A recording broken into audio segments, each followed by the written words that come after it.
Hi everyone, welcome to Abbi's Digital Nook. If you didn't know already, I'm Abbi, and this is my little corner of the internet where I share all things bookish, cozy, techish, reading vibes, you name it. Today I'm really excited because we're doing the BookTube Newbie Tag. I just started this channel in November and the community that I've built already is just so sweet and lovely. I love that everyone has been commenting on polls and commenting on the videos, and so I thought now is the perfect time, if ever, to make a video so that you guys can just actually get to know me and less of more like my technical thought process on things. Also a way for you guys to kind of see my reading tastes and what you might expect from future videos on this channel. Couple things to note about me. I'm a mom of a teenager. I'm British, but I live in the USA in Florida. I love to read romance books.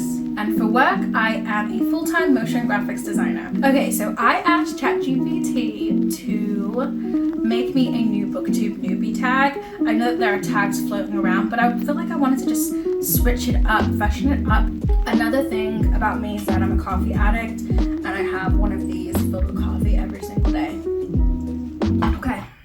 What inspired you to start a BookTube channel? I started reading again in like June or July of last year, and during that time I was just like indulging in book after book. Like it was like a new book every other day, and I was thinking that this is kind of getting crazy. I can't keep going to the bookstore every other day. So I already had an iPad mini, so I decided to just get the Kindle app on my mini and start buying Kindle books, because I realized real quick that my room is going to be full of books. So I was using the iPad mini with the Kindle app, and that was great, and I still love the Kindle app. I use it a lot, but I was running into the issue of there being a glare on the iPad when I'm reading outside or when I'm going anywhere. And as I mentioned, I live in Florida and it is always hot and sunny and bright, and if I'm going for a walk or if I'm just at the beach or by the pool, like I cannot see my iPad at all. It's crazy. From then I decided I wanted to get an e-reader. I did some research and I'd settled on getting the Kindle Colorsoft when it came out, but instead when it came out, so many reviews were saying not to get it. So I was like, you know what, let me just get my first Kindle as like the basic, the cheapest one. Let me see if I like it, and if I don't, I'll send it back and then I'll get the Colorsoft after they make a new version of it. So when I got my Kindle, I was like, I have to film this monumentous moment because this is my first ever Kindle. So I filmed it and I was like, where am I going to put this content? So I started putting this content on TikTok, and I was posting about my Kindle and stuff on TikTok, and everyone was loving the content. So I was like, you know what? I kind of feel like this would be kind of fun to just make like a YouTube channel with Kindle stuff. So that was my initial plan, was to just talk about the Kindle forever and ever, because I can never stop talking about the Kindle. But now it's progressed. It's progressed into a Kindle plus a Kobo. Plus I'm going to be talking about the Kindle app and a bunch of other different things, like some tech products and things that are related to readers, and just like anything that I feel is similar to what I would like to see is what I'm going to post about. That's how I started a BookTube channel, but I think it was more of a Kindle channel, but now I'm slowly moving over to a BookTube channel. What type of books do you love to read and talk about? I love to read romance books. So if you can see from a little bit of my shelf behind me, all my books are romance books. I love a good young adult romance, a spicy romance, any kind of romance. I love a good romance book. There's only a couple tropes that I just won't F with because they're just a bit too much for me, but romance books are my go-to. If I'm not reading romance books, then I'm reading a manga or I'm reading webtoons. What's a book that got you into reading? So June of last year, and still now, but back in June, I was very heavy into my K-drama life. Like I still am. I watch K-dramas every day as well as reading, but I was very heavy into K-dramas, and the amount of K-dramas I've seen is obscene. If anything was on TV, it better be a K-drama or I'm not watching it. Like that's how heavily invested I was into watching only strictly K-dramas, because they're just that good. Yes, I stand by that statement. So because I was obsessed with K-dramas, and I knew I wanted to start reading, but I just didn't know what to read. I picked up a book, this one right here, called XOXO by Axio, and it gives everything K-drama. Like, it is 1000% a K-drama in book form. This book made me feel like I was watching a K-drama in my head. Like, it was so vivid, the details, the descriptions, everything, that the way it was written, it was just so fabulous in my eyes that I was like, I need to read more. So after that, I started downloading a bunch of books that were similar, and then I slowly moved on to other books, romance books, and started getting into fantasy and a bunch of other things. But that's the book, XOXO by Axio, that got me into my reading obsession that is now on par with my K-drama obsession. What's the most recent book you finished, and what did you think of it? Whew. Okay, so the most recent book I finished, which took me a week to finish, was so long, I didn't even know it was this long. I just picked it up.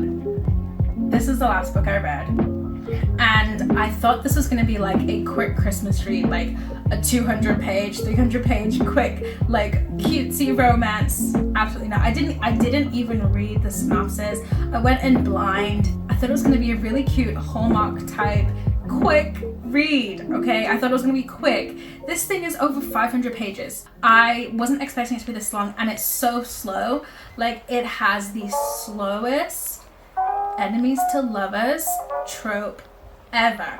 It took, I would say, at least 400 pages, maybe 300. I don't know. It took a long time before anything happened. It was just constant enemies. I was like, damn. Anyways, I lost track of the question. The question was, what's the most recent book you finished, and what do you think of it? So what I thought of it was that it was a good book. By the end, it was very cheesy. It was very, like, it definitely did have a lot of those Hallmark moments, and it had a lot of like poetry in there and like Christmas jingly things, but it was smutty. I didn't expect it to even be that smutty either. So there's a lot happening in that book.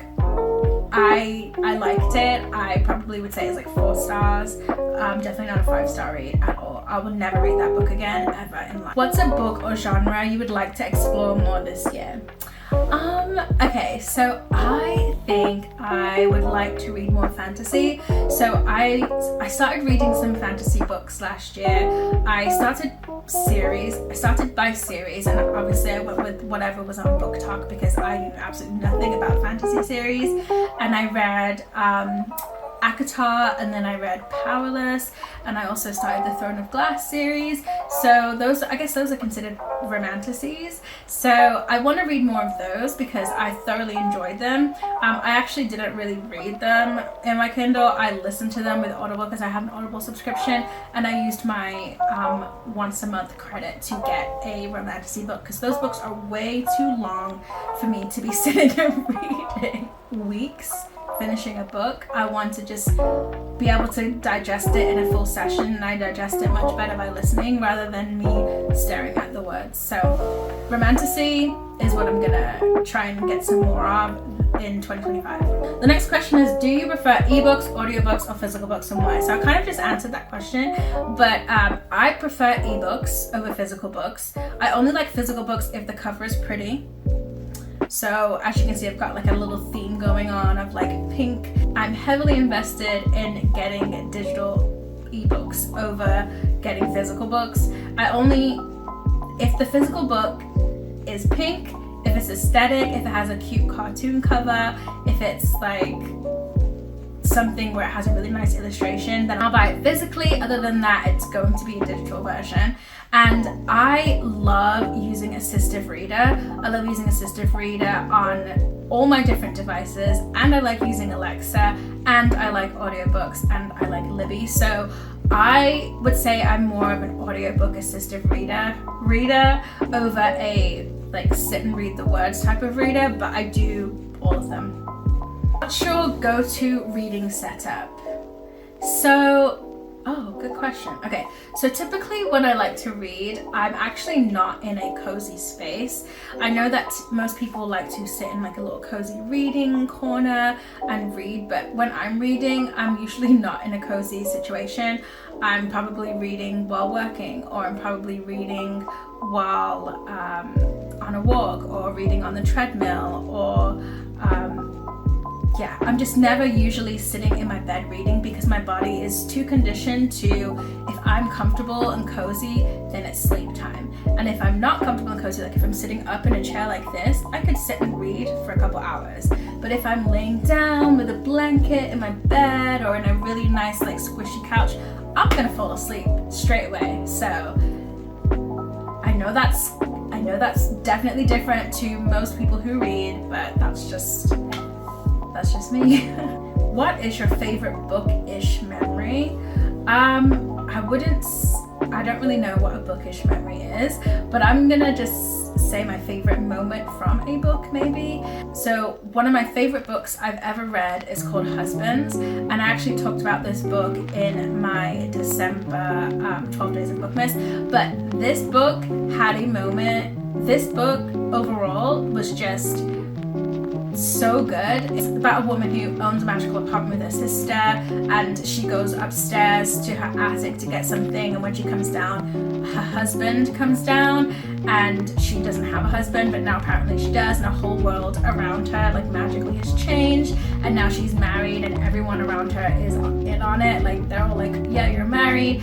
And then she sends him back up to the attic, and then when he comes back down, he's a different husband, and now her whole world around her has changed again. And it's just like husbands. She keeps having this, basically, her loft attic space is a time portal for new husbands to just kind of spawn in, and it's fun, it's romantic, it's witty, it's magical realism, it's all the things that I love in a good book. So that's my favorite bookish moment, the moment when I read that book. How do you plan to connect with the BookTube community? I think that my way of connecting with you guys is by being creative. So I know a lot of booktubers are all about the sit down here and talk, and although I will do that sometimes, I think that what you're going to find on my channel is more of the showing side of things, the creative side of things, like how to do things with your Kindle, how to do things with your Kobo, how to make your Kobo cute, how to make your Kindle cute, different creative things to do on your Kobo, different creative things to do on your Kindle. Like that is the type of content that I'm probably going to make. And then of course I'll sprinkle in like my favorite book of the month, or books I read in January, or stuff like that that is traditional to BookTube, but you'll probably see less of those type of videos over here. I'm also going to be showing you guys my Notion, because I'm very big on Notion and using it as a book tracker, and I tracked every book that I read last year in this really cool, heavily designed database with how many books I read, and I have all my tropes, and I've journaled some feelings and stuff in there. So I will be doing like Notion videos and like how to set up a book tracker. So that will also be like a topic that I'll be diving into this year on Abbi's Digital Nook. What's your favorite place to buy books? Okay, so if I'm getting a physical book, I'm going to Barnes & Noble. I have Barnes & Noble Premium where I get a discount on the books, and it's like a yearly subscription that you pay for. I think it's like $40 for the whole year, and you get like 10 or 15% off every book, and then as you keep buying books, you end up like making cash back, and you can use that cash back to buy another book. So it's like a revolving door of keep buying books, and so I have a yearly subscription to that, and Barnes & Noble is where I get my books. If I'm getting a digital book, it's going to be Amazon. Amazon pretty much has everything, especially mangas, because Amazon has such a huge library of mangas. So that's where I'm getting my books from. And then occasionally, if I'm out, if I go to the mall or something, I'll go to Books A Million, because they have a really big selection of physical books as well. Which book has been the most influential in your life so far? That's a good question. I don't think that there's been any book that I've read that has been influential just yet, so I'm going to add that to my list of 2025 books I need to read. Is something that inspires or influences me to be a better me, or like a self-help book or something like that. Definitely need to add at least one or two to my TBR list. What's one unpopular bookish opinion you have? Yeah, so this is definitely an unpopular opinion.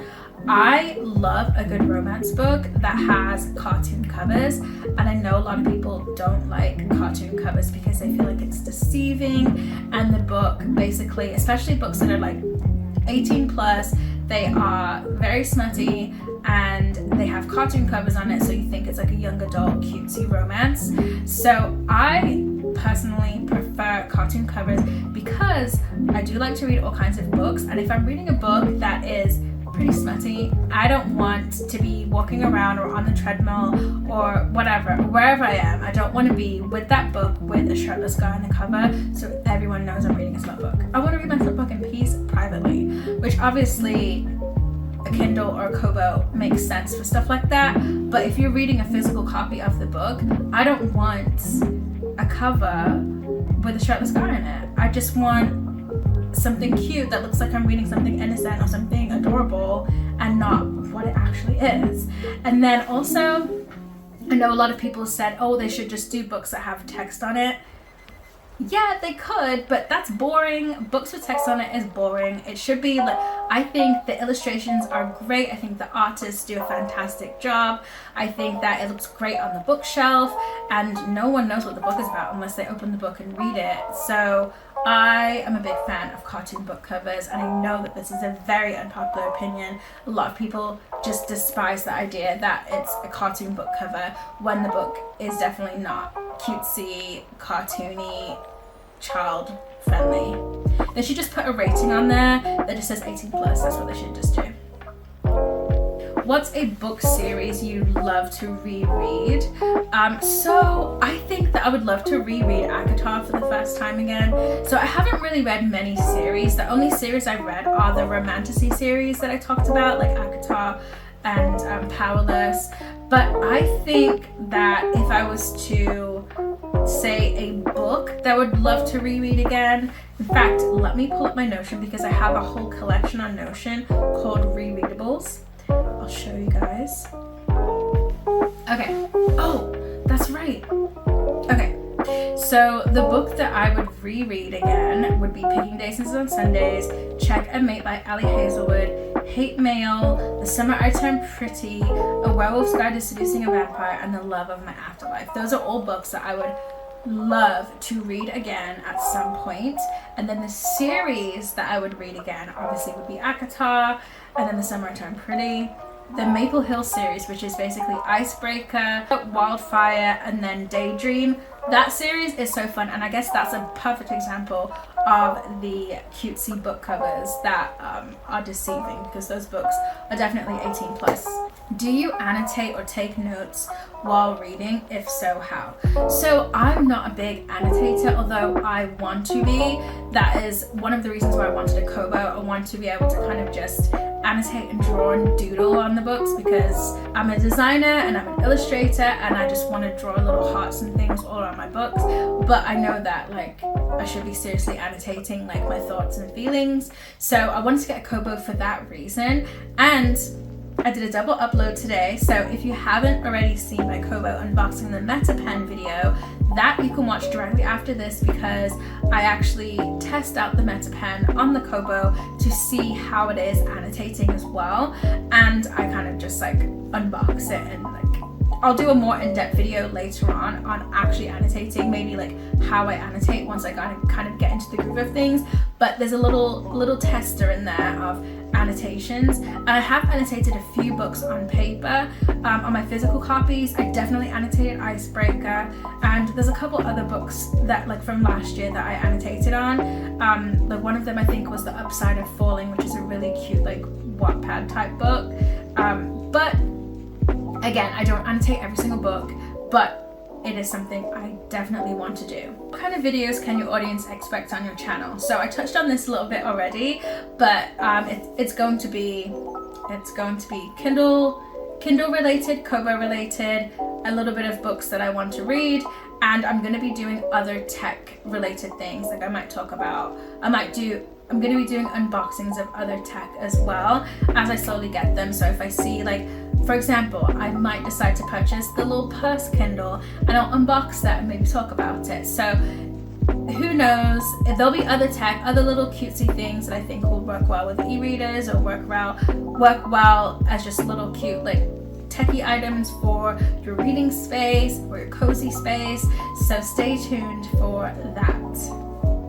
How would you describe your reading style? Are you a binge reader, slow and steady, or a mood reader? I am all the above. I binge read in different ways. So I'm listening, I wake up in the morning and I turn on an audiobook or turn on assistive reader. And while I'm getting ready, I'm listening to a book. So that's a solid like hour and a half. Then I get in my car and continue that book. So that's another 45 to an hour. Then when I get to work and get settled in, I'm listening to an audiobook or listening to assistive reader all day. That's 8 hours, including lunchtime. Then when I do my commute back, it's another 45 minutes. And then when I get home, I might finish up if it's not finished. So I would say I'm consuming a book all day, every day, most days of the week. So I get through a book maybe once. I get through a new book every other day. Unless the book is crazy long, like the one I read in December that took me a week to finish. What is one book recommendation you think everyone should try? This is tough. It's gotta be The Love of My Afterlife. Everyone should read The Love of My Afterlife, or so either that book or When the Coffee Gets Cold. That one's really sweet and I feel like everyone would enjoy it. Alright, that's it for my BookTube Newbie Tag. I hope that this video helped you guys get to know me a little bit better and also know what kind of videos I'm going to be bringing out for this channel. I cannot wait to share more bookish content with you guys. If you enjoyed this video, I really hope that you guys can find some time to hit the like button and subscribe if you enjoyed this vibe and also enjoy the other type of content that I like to put out. If you hit the subscribe button, then you'll never fail to miss any of my content. Absolutely love to hear from you guys in the comments. So let me know what book got you into reading or your favorite genre. Thank you so much for watching, and I'll see you in the next one. Happy reading!